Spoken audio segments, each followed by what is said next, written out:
Biliyordum.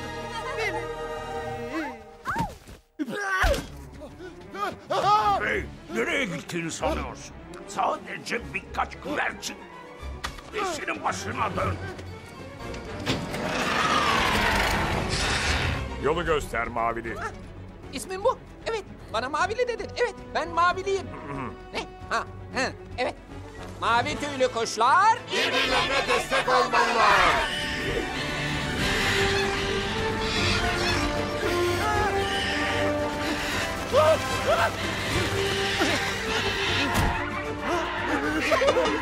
Herkes hazır mı? Dalıyoruz. Çıkıyoruz. Geri uçuş.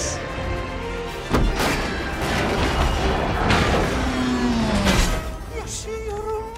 Ben yenilmem. Yakaladım. Oh, mükemmel. Kuşlardan korkmam ben.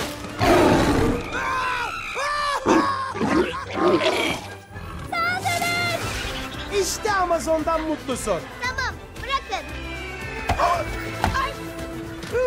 Çak bakalım.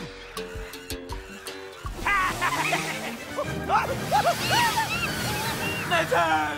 Neden? Kendine gel artık. Geliyor. Dur. İşte orada. Charlie, Buruna Zuka'yı hazırla. Tiago. Ha, işte şöyle. Hazır. Nişan al. Ateş! Yine yenildim.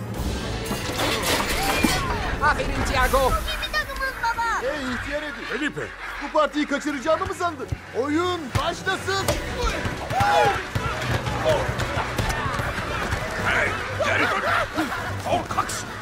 Hep